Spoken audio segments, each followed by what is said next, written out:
બુલેટિનની શરૂઆત કરીએ સૌપ્રથમ વાત કરીશું જીપીએસસીની તૈયારી કરતા ઉમેદવારો માટે મહત્વના સમાચાર। આ ઉમેદવારો માટે એક મોટો નિર્ણય લેવામાં આવ્યો છે। જીપીએસસીએ વિવિધ ભરતી પ્રક્રિયા સરળ કરશે। સામાન્ય અભ્યાસનો એક જ અભ્યાસક્રમ નક્કી કરવામાં આવ્યો છે। ભરતી પરીક્ષા માટે સામાન્ય અભ્યાસનો એક જ અભ્યાસક્રમ રહેશે। અગાઉ ઉમેદવારોએ જુદી જુદી ભરતી પરીક્ષા માટે અલગ અલગ અભ્યાસક્રમ હતો।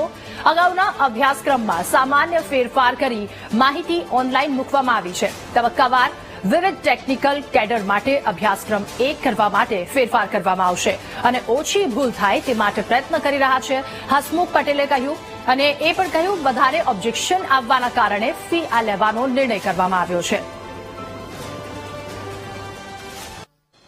જુદો અભ્યાસક્રમ હોય એટલે દર વખતે કોચિંગ ક્લાસીસ ને એ બધા લોકો પણ જુદા જુદા કોર્સીસ ડિક્લેર કરે, એની ઘણા ઉમેદવારો ફી ભરતા હોય છે। આ બધી મુશ્કેલીઓ દૂર થાય અને ઉમેદવારો એડવાન્સમાં શાંતિથી તૈયારી કરી શકે, એમને પૂરતો સમય મળે અને એમની એક તૈયારી કરેલી જે હોય એ બીજી પરીક્ષાઓમાં પણ કામ લાગે, એને ધ્યાનમાં રાખી અને એકથી વધારે પરીક્ષાઓ આપવી પણ ના પડે, એ બધી વસ્તુઓને ધ્યાનમાં રાખીને સામાન્ય અભ્યાસનો એક અભ્યાસક્રમ આપણે તૈયાર કર્યો છે।